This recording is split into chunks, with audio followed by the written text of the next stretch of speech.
Secrets of the Obscure launch was almost 2 weeks ago, and of course it didn't take long for the community to come up with some broken builds. We know some nerfs will come, but for now it's time to take a look at the current state of the game. As you are used to by now, I will analyze each spec and let you know of any changes to it. This overview will be focused on PvE. Okay, let's start with Tempest. Tempest is pretty stable with the relic changes and weapon mastery, but the good news is that you have some power builds available for both DPS and support, which is great in my opinion. Weaver on the other hand can benefit a lot from Tempest, as the Warhorn is a big improvement over Dagger or Focus in offhand. You can also use the Hammer, which is simpler to use on Weaver because you can have 2 elements on skill tree at once, but the highest numbers that I have seen are on Sword Warhorn. And the last one for Elementalist is Catalyst, which can also benefit from both Weaver and Tempest. I have tried some crazy combinations, and the most interesting one is Power Sword Warhorn, which benefits from all 3 specs. You got the Sphere from Catalyst, the Sword from Weaver and Warhorn from Tempest. But you will not be ranged. Who knows, maybe the pistol will be ranged.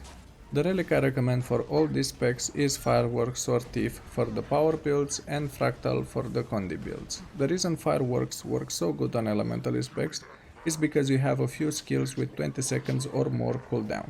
Thief works too because of how many skills it has, so as long as you press a skill between 2 and 5, you'll keep the relic stacks up. As for the Condi relic, Fractal will work with a lot of specs because of the bleed that can be easily generated. The relic needs to be bought with some Soto currency and research pages, so keep that in mind. Next class is Engineer, and we will start with Scrapper. Scrapper was improved a bit with this expansion. I'm talking specifically about the healing build, because you can use the mace now instead of the pistol, and you have an extra skill that can blast fields for quickness. Still, I do not like this playstyle at all, and I'm looking to at least see world finishers generate quickness, or the base duration is increased so that it works with less blast combos. Hollowsmith is also interesting now that you can use a hammer in your main hand for power builds at least. For Condi it seems that kits are still the best option. And Mechanist, which again can use the hammer for the power builds, but other than that it did not change much. The support builds can still be used with the gear that you had before, but some of them need some changes if you want to get the most out of them. In my case I have only equipped the hammer for the power build. Everything else is the same and it is working fine.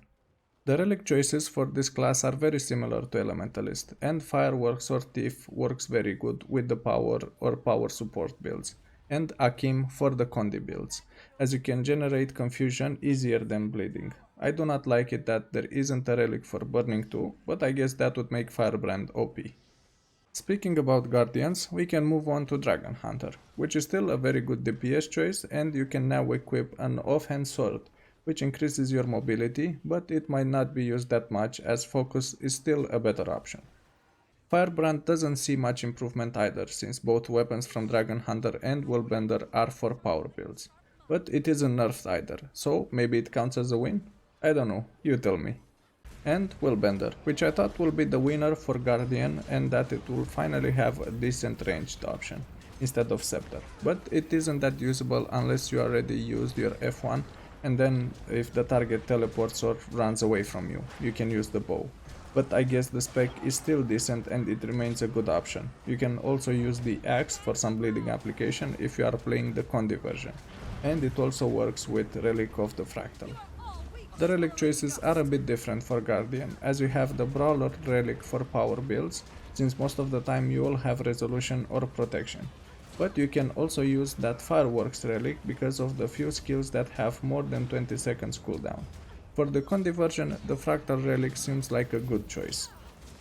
Next we have Mesmer, and Mesmer is an interesting one, especially Necromancer, that they can now use Dagger and Axe from the other specs, which increases the options available for Condi and power builds.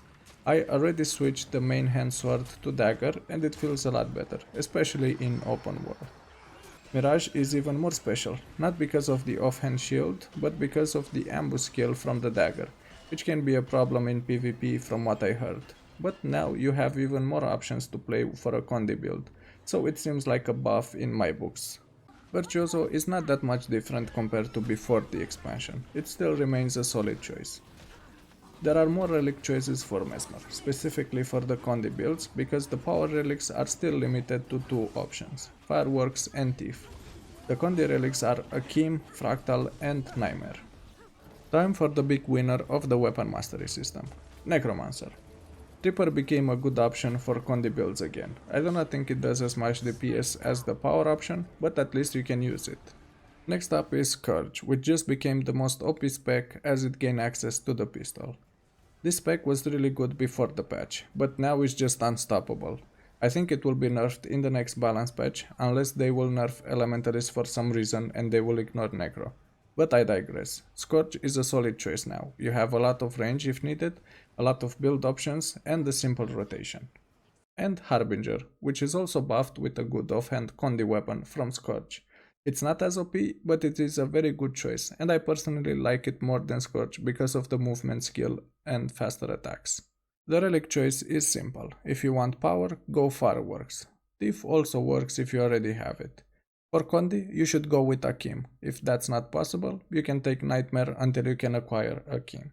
Time for Ranger, and we will start with Druid. Druid did not change much. It's still a good Condi DPS build. You can equip a dagger in the main hand to improve the DPS a bit. So we can add Druid to the buffed list. Next we have Soul Beast, which made me switch my power gear from Daredevil to it. The hammer, sword axe combo is a lot of fun and a lot of damage. I find it a lot more fun than Scourge or Harbinger, even though it does less DPS. The bad part is that you do not have range anymore, and if you switch the sword axe for bow, the DPS will be a lot lower. Nevertheless, this is still as good as ever with more weapon choice.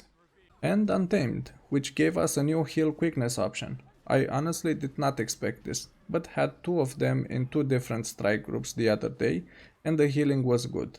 The DPS and support DPS builds are still good, with no major changes, with the exception of relics and runes, of course. The relic choice is Fractal for Condi builds, due to how much bleed you do, and for power you should go with Fireworks. Moving on to Revenant. Herald is also a spec that really needed that Vindicator Greatsword to be the best choice, and it got it. This is what I have used to go through the story and finish the meta events for the first time, and it felt like a great choice. You can also use the Renegade Shortbow if you like Condi builds. Next up is Renegade, which also benefited from gaining access to the Greatsword for the power builds. The Heal Alak build is also getting buffed as it can now equip the shield and it gives you more healing options. And the Vindicator, which draw the short stick. I guess you can use the short bow if you want some range, and the shield if you heal, but it's not the same buff as the other two specs received. But do not worry, this is still a very good choice if you want to DPS. The relics are simple, Thief if you go with power builds and Fractal if you go with Condi builds. Time for Thief with Daredevil. This spec did not receive a weapon that increases the DPS compared to what it already has access to, but it does have more flexibility now. For example, you can use a scepter if you go Condi, or a rifle if you want some range and more DPS than the shortbow. The die can hit you in the head with a stick for the power builds, but it can also do a ton of damage if it uses a scepter, which is something I honestly did not expect. I saw a few benchmarks for it and it is crazy. I hope it will not be nerfed, as the die should be a glass cannon spec and not a water crystal. And Spectre, which also drew the short stick, kind of like Vindicator, where it doesn't benefit at all from the other specs since they are both power weapons. But nonetheless, this is still a great option. As for Relics, this class is a bit more complicated, as for the power builds only the Thief rune works, and for Condi it's kind of a mix between Akim and Nightmare, depending on the weapons that you have equipped. And the last class that we will take a look at is the Warrior, and we will start with the Berserker, which has some nice weapon options now for the power build, like the daggers in any hand or the offhand pistol. Then we have Spellbreaker, which also gain access to the offhand pistol for some nice increase in DPS, but other than that there are no significant changes to the builds. And finally Bladesword, which can benefit from the daggers of Spellbreaker, but you'll still spend most of the time using the Gun Saber, so this also remains a good choice for DPS. We will have to see if the staff will add some official healing options. As for Relics, I think Thief is the best choice for power, since there are a few skills with more than 20 seconds cooldown, and for Condi you should go with Fractal or Nightmare. And that is where we stand with all the specs so far. You probably noticed I haven't mentioned relics for healing. That is because it depends. If you want a solid choice, you can always go with monk. But if you have a healer where you use it only for specific encounters, there are lots of choices. Like Relic of Wizard Power if you need to have projectile defense, or Relic of Mercy if you need fast revival. Relic of the Flock is also useful if you need some extra barriers, and Relic of Antitoxin is great if a lot of condition cleanse is needed. In conclusion, we can say that the change to runes and the addition of relics plus the weapon mastery created some interesting builds, which are great for diversity and choice. We will have to see how this will be in the long term. But looking at the HP the new strike bosses have, I do not think we will see many nerfs for the DPS builds in the next balance patch. What do you think about these changes? Are you happy with the current PvE balance that we have? Let me know in the comment section below. If you want to see more content like this, please let me know in the comment section below, and if you enjoyed the video, please click the like and subscribe buttons.